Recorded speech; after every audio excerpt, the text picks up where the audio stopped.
Hi, കുഞ്ഞോനാണേ. അപ്പോൾ നമ്മളൊരു ചായക്കടി ഉണ്ടാക്കുകയാണ്. അതിന് പ്രത്യേകിച്ച് പേരൊന്നും നമ്മൾ ഇട്ടിട്ടില്ല. നിങ്ങൾ എന്താണോ ഇതിന് പേരിടുന്നതെന്ന് വെച്ചാൽ അത് കമൻറ്റിലൂടെ അറിയിക്കുക. അതായത് നമ്മളെ കട്ട്ലേറ്റ് രൂപത്തിലുള്ള ഒരു കടിയാണ്, ചായക്കടിയാണ് ഉണ്ടാക്കുന്നത്. പെട്ടെന്ന് നമുക്ക് വീട്ടിലൊക്കെ കുട്ടികൾക്കൊക്കെ ഉണ്ടാക്കി കൊടുക്കാൻ പറ്റിയ രീതിയിലുള്ള ഒരു ചായക്കടിയാണ് നമ്മൾ ഉണ്ടാക്കുന്നത്. അപ്പോൾ അതായത് കട്ട്ലേറ്റിൻ്റെ അളിയൻ എന്നൊക്കെ വേണമെങ്കിൽ പറയാം. നിങ്ങൾ വേണമെങ്കിൽ ഇതിൻ്റെ ഒരു പേര് കമൻറ്റിലൂടെ എന്താണെന്നുള്ളത് അറിയിക്കുക. ഇത് അധിക സാധനം ആവശ്യമില്ല. കുറച്ച് ബ്രെഡ് പൊടി, നമ്മളെ ബ്രെഡ് പൊടി കുറച്ചെടുക്കുക.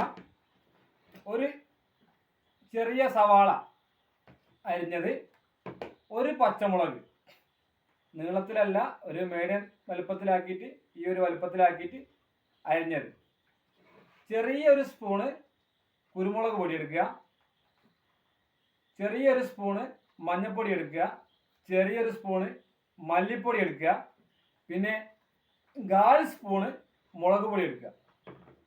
പിന്നെ നമുക്ക് ആവശ്യമുള്ളതാണ് ഉരുളക്കിഴങ്ങ്, അതായത് ആലു എന്ന് പറയും, ആലുക്കിഴങ്ങ്, ഉരുളക്കിഴങ്ങ്, പിന്നെ ഒരു ക്യാരറ്റ്.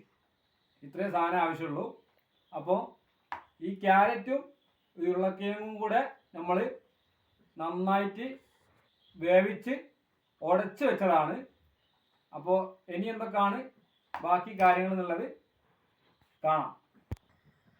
അടുത്തതായിട്ട് നമ്മൾ സ്റ്റൗ കത്തിച്ചു, ചട്ടി അടുപ്പത്ത് വെച്ചിരിക്കുന്നു. സ്ഥിരമായിട്ട് പറയുന്ന പോലെ ചട്ടി അടുപ്പത്ത് വെച്ചിരിക്കുന്നു.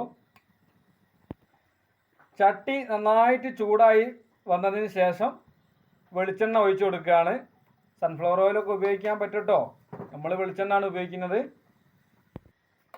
അടുത്ത പരിപാടി, നമ്മൾ സവാള അതിലേക്ക് ഇടുകയാണ്. ചട്ടി ചൂടായി, വെളിച്ചെണ്ണ ചൂടായി.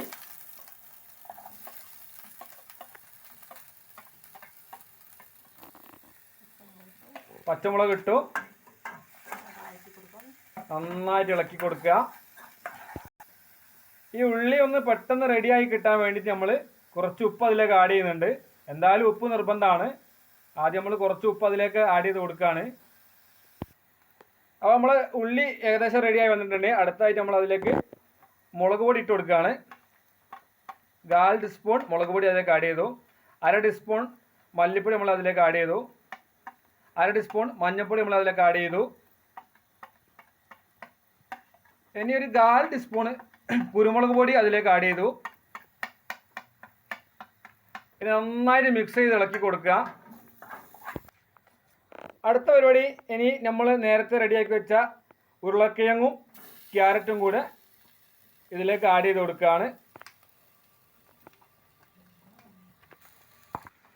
എന്നിട്ട് നന്നായിട്ട് നമ്മളിത് ജോയിൻ്റ് ചെയ്തെടുക്കണം, മിക്സാക്കി എടുക്കണം.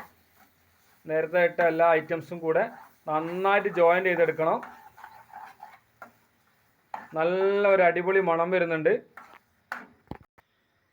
ഇനി നമ്മൾ ഇതിലേക്ക് കുറച്ച് ബ്രെഡ് പൊടി ആഡ് ചെയ്ത് കൊടുക്കുകയാണ്. അതാണ് നേരത്തെ പറഞ്ഞത്, നമ്മൾ പ്രത്യേകിച്ച് പേരൊന്നും ഇട്ടിട്ടില്ല. കട്ട്ലേറ്റ് രൂപത്തിലായി വരും. എന്നാലും നിങ്ങളൊരു പേര് ഇതിന് കമൻറ്റിലൂടെ അറിയിക്കുക. കട്ട്ലേറ്റിൻ്റെ അളിയനൊക്കെ ആയിട്ട് വരും കേട്ടോ, നേരത്തെ പറഞ്ഞിട്ടുണ്ട്. അതേപോലെ തന്നെ നേരത്തെ നമ്മൾ ചട്ടിയിൽ മിക്സാക്കി റെഡിയാക്കി എടുത്ത എല്ലാ ഐറ്റംസും കൂടെ നമ്മൾ ഇപ്പോൾ റെഡിയാക്കി വെച്ചതാണ് ഈ കാണുന്നത്. ഇനി നമ്മൾ ഇതേപോലെ തന്നെ ബ്രെഡ് പൊടി ഇവിടെ ഉണ്ട്. കട്ട്ലേറ്റ് ചെയ്യുന്ന അതേ രൂപത്തിൽ, കട്ട്ലേറ്റ് രൂപത്തിലും ആക്കിയെടുക്കാം, വേണമെങ്കിൽ നമുക്ക് ബോൾ രൂപത്തിലും ആക്കിയെടുക്കാം, 2 രൂപത്തിലും ആക്കിയെടുക്കാം. ഇനി അതല്ല സമൂസ രൂപത്തിലുമാണെങ്കിൽ, കോൺ ആകൃതിയിലുമാണെങ്കിൽ നമുക്ക് ആക്കിയെടുക്കാം. എന്നിട്ട് ബ്രെഡ് പൊടിയിൽ മുക്കിയിട്ട് നേരെ പൊരിച്ചെടുക്കുകയാണ് ചെയ്യുന്നത്. അപ്പോൾ നമ്മൾ മാവ് കട്ട്ലേറ്റ് രൂപത്തിലാക്കി ബ്രെഡ് പൊടിയിൽ പരത്തിയെടുത്തു. ഈ രൂപത്തിലാക്കി വെച്ചിട്ടുണ്ട്. അപ്പോൾ അടുത്തതായിട്ട് നമുക്കിത് വെളിച്ചെണ്ണയിൽ വറുത്തെടുക്കണം. അങ്ങനെ നമ്മൾ ചട്ടി അടുപ്പത്ത് വെച്ചു, എണ്ണ ചൂടായിട്ടുണ്ട്, വെളിച്ചെണ്ണ ചൂടായിട്ടുണ്ട്. ഇനി നമ്മൾ ഓരോന്നായിട്ട് ഇട്ട് കൊടുക്കുകയാണ്.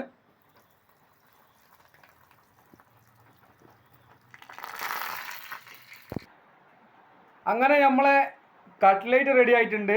കട്ട്ലേറ്റ് എന്ന് നമ്മൾ അത് പറയാണ്. കോഴിമുട്ട യൂസ് ചെയ്യാത്ത കട്ട്ലേറ്റ്. കോഴിമുട്ട ഇല്ലാതെ നമ്മൾ ബ്രെഡ് പൊടിയിൽ തിരിച്ചു മറിച്ചിട്ടെടുത്ത് എണ്ണയിൽ പൊരിച്ചെടുത്തതാണ്. അപ്പം ടേസ്റ്റിയാണ്, അടിപൊളി സാധനമാണ്. എല്ലാവരും ട്രൈ ചെയ്യണം.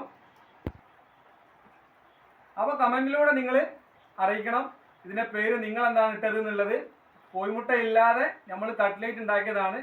കട്ട്ലേറ്റിൻ്റെ അളിയനായിട്ടേ ഉള്ളൂ കേട്ടോ. സംഭവം കട്ട്ലേറ്റിൻ്റെ അളിയനാണ് ആയത്.